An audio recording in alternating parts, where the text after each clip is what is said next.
Hello friends, welcome to my blog. আজকাল নিজের মুখটা দেখিয়ে ব্লগটা শুরু করলাম না, আজকে এই প্রাকৃতিক সৌন্দর্যটা দেখিয়ে ব্লগটা স্টার্টিং করছি। দেখো কি সুন্দর জায়গায় গেছিলাম ঘুরতে। অবশ্য আমি ঘুরতে গেছিলাম অনেকদিন হয়ে গেছে, ভিডিওটা পোস্ট করতে করতে অনেকটাই লেট হয়ে গেল, কারণ মাঝখানে পরীক্ষা ছিল। তো সেগুলো করার পরে এখন এডিট যখন করছি তখন আবার মনে হচ্ছে আরেকবার যদি যেতে পারতাম। ইস, কারা কারা কালিম্পং ঘুরতে গেছো তার কিন্তু অবশ্যই আমাকে কমেন্টে বলবে কেমন লেগেছে তোমাদের ঘুরে।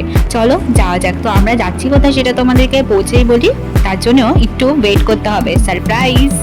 আমরা সেকেন্ড দিন আর থার্ড দিন মিলিয়ে আমি একটা টোটাল ব্লগ করেছি, কারণ আমি দুটোকে আলাদা আলাদা করতে পারিনি। আর এখানে দেখতে পাচ্ছি তিস্তা নদী পাহাড়টাকে দুটো ভাগে ভাগ করেছে। সেই জায়গাটা এত সুন্দর লাগছিল না দেখতে। এখানটা দাঁড়িয়ে অনেকক্ষণ আমরা ছবি তুললাম, অনেক গল্প করলাম। দেন তারপরে ওখান থেকে আমরা যাচ্ছি এবার সব থেকে উঁচু পাহাড়ের জায়গা, সেটা হচ্ছে ডেলো পার্ক। ও সেখানে পৌঁছানোর আগে আরেকটা জায়গা যেটা নাম ছিল মনসং, এটা আমরা মিস করে গেছি। এখানটায় গাড়ি দাঁড়ায়নি, যেহেতু বলেছে বেশিক্ষণ থাকা যাবে না, কারণ আজকে আর একটা জায়গায় যেতে হবে। তার জন্য আমরা খুব তাড়াতাড়ি সেই জায়গা থেকে চলে এসেছি। এই যে গাছগুলো দেখতে পাচ্ছ, পাইন, দেবদারু, তার সঙ্গে আরো কিছু ঔষধি গাছ ছিল। আমাদেরকে ড্রাইভার দাদা বিভিন্ন রকম গাছের নাম বলছিল আর বলছিল যে এখানে জ্বর, তারপর সর্দি কাশি লাগলে কি ধরনের হয়, কি গাছ ব্যবহার হয় সেসব বলছিল।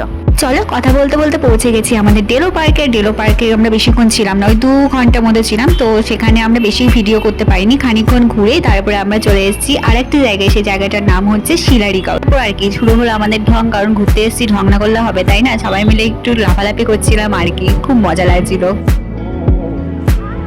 এটা ছিল আমার থার্ড দিনের ডিসার্ভ। কেমন লাগছিল পাহাড়ের সঙ্গে সঙ্গে আমাকেও সেটাও কিন্তু কমেন্টে অবশ্যই বলো। আর আমি যেরকম ঢং করতে পছন্দ করি সেটা তো দেখাতেই হবে তাই না। এই যে বাড়িগুলো দেখতে পাচ্ছ, এগুলো সবই পাহাড়ের নিচে নিচে ধাপে ধাপে তৈরি হয়েছে। আর এখানে অনেক গেস্ট হাউস আছে। স্যাররা বলছিলেন যে এখানে নাকি বাড়ির থেকে গেস্ট হাউস বেশি, কারণ যেহেতু যারা ঘুরতে আছে সবাই এই পাহাড়ের গায়ে আশেপাশে ঘরগুলোতে থাকতেই বেশি পছন্দ করে। আমাদের দেখা হয়েছিল ছোট ছোট কয়েকটা বাচ্চার সঙ্গে, তাদেরকে আমরা একটু হাই হ্যালো করে চলে এলাম। তৃতীয় দিন আমরা গেছিলাম ঋষিখোলা, যেটা সিকিমে পড়ে।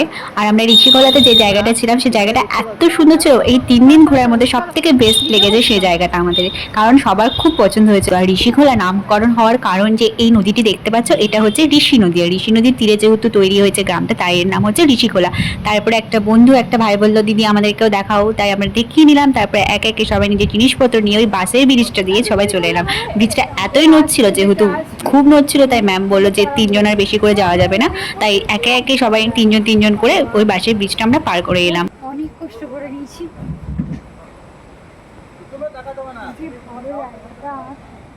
নিচে স্যার ম্যামরা ডিসকাশন করছিল যে কোন রুমে কে থাকবে এবং একটা রুমে কজনে থাকবে সেই সমস্ত ব্যাপার নিয়ে। আর উপরে আমাদেরকে যেহেতু আগেই রুম দিয়ে দিয়েছিল, তার জন্য আমরা ওপর থেকে এসে আগে ভিউটা দেখছিলাম। এত সুন্দর, তোমাদেরকেও দেখায়, দেখ সুন্দর জায়গাটা তাই না। আমার তো খুব ভালো লেগেছে, কারণ হচ্ছে দেখো সবাই নিজের নিজের জায়গা থেকে ভিডিও কল করছে এবং ভিডিও করছে।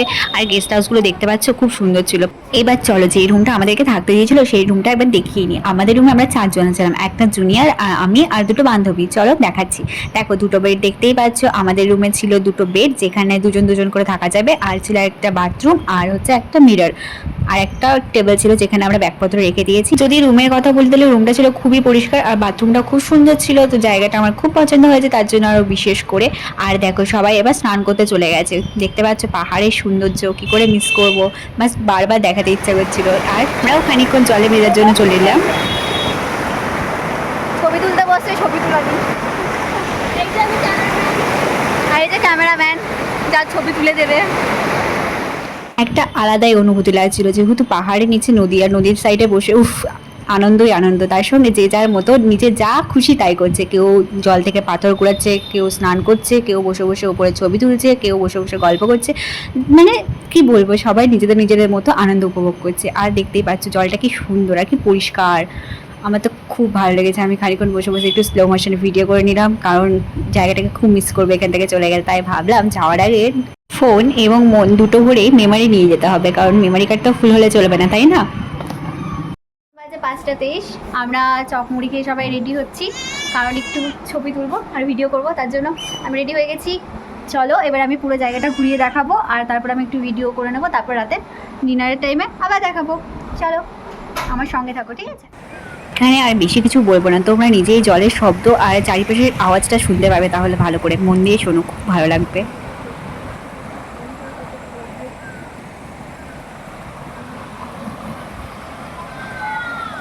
যেহেতু আমি রেডি হয়ে এসেছিলাম ভিডিও আর ফটোশ্যুট করবার জন্য, তার জন্য আমার একটা বন্ধু বললো আয় তাহলে তোকে একটা ভিডিও করে দিই, ভিডিওটা সুন্দর হয়েছে তাই না। আর এই বাঁশের বীজটা তোমরা আসার সময় দেখতে পেলে বাঁশের বীজটা এত নড়ছিল কি আর বলবো, বেশিক্ষণ দাঁড়িয়েও থাকা যাচ্ছিল না, তাই ভয়ে ভয়ে 2 থেকে 3 জনা করে চাপছিল, কারণ এর থেকে বেশি চাপলে যদি ভেঙে পড়ে যায় তাহলে তো আর এক বিপদ হবে, তার জন্য সবাই একটু সাবধানতার সঙ্গে কাজ করছিলাম। পাথর দিয়ে পাঁচ গুটি খেলবে, আর ওই যে সবসময় খালি আসবেন না ছবি তুলতে পারলে তো মনে থাকে না। এই দেখো আমরা ব্রিজে চেপে গেছি, ব্রিজটা হিলছে, অনেকটা শক্তই আছে যদিও। কেমন লাগছে আমাকে সবাই কমেন্ট আউট করবে।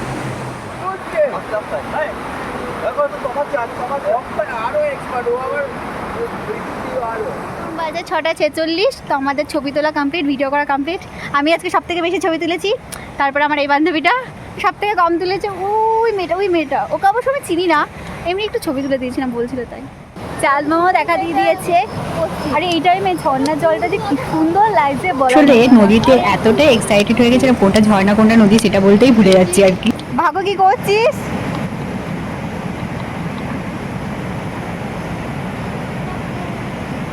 তুই পাথর গুড়িয়ে গুড়িয়ে কি ব্যাগ ভরে বাড়ি নিয়ে যাবি নাকি?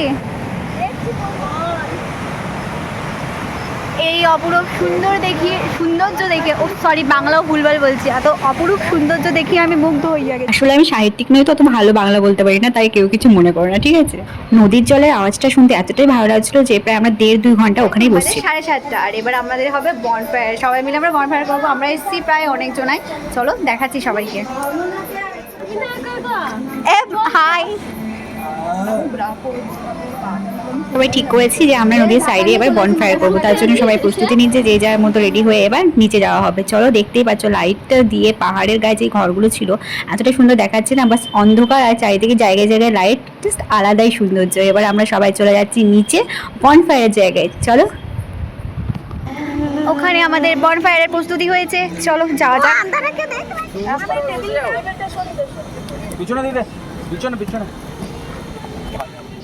এবার স্টার্টিং হবে আমাদের বনফায়ার। এবার আমাদের বারবিকিউ প্রিপেয়ার হচ্ছে, আর আমাদের এখানে সবাই চলে এসছে।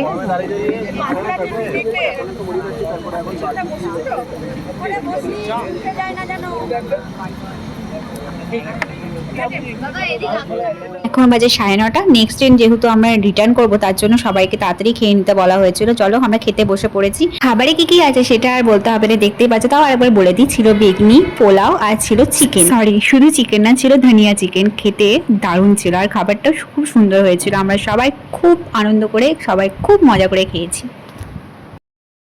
ওখানে স্যালাডটা মিস করে গেছিলাম, তাই স্যালাডটা দেওয়ার পর ভাবলাম আরেকবার ভিডিওটা দেখিনি। আর চিকেনটা দেখতেই পাচ্ছ, চিকেনটার কালারটা কি দারুণ হয়েছিল, সবার লোভ লাগছে তাই না, আমরা আরেকবার লাগছে দেখে। পাহাড়ি অঞ্চলে এসেছি যেহেতু, পাহাড়ি অঞ্চলেতে বিভিন্ন রকম পোকামাকড় দেখতে পাবো, তার মধ্যে এইটা একটা বিশেষ পোকা বলছি কেন, মাকড়সা ছিল, যেটা দেখে আমার খুব ভয় লেগে গেছিলো। অ্যান্ড অ্যাট লাস্ট খাওয়া দাওয়ার পরে আমরা এক বোতল জল নিয়ে এবার আমরা ঘুমোতে চললাম, কারণ কালকে সকাল সকাল উঠতে হবে। সকালে উঠতে যে আমার কি কষ্ট সেটা আমি নিজেই জানি। 10:49, তো খাওয়া দাওয়া কমপ্লিট, চলো এবার শুয়ে পড়তে হবে। আমাদের মুখটা ফেস ওয়াশ করে নিতে হবে, খুব টায়ার্ড, সারাদিন দৌড়াদৌড়ি ঝাপাঝাপি লাফালাফি অনেক কিছু হয়েছে। তার জন্য ব্লগটা এই পর্যন্ত, দেখা হবে নেক্সট ব্লগে। আজকের মধ্যে টাটা সবাইকে।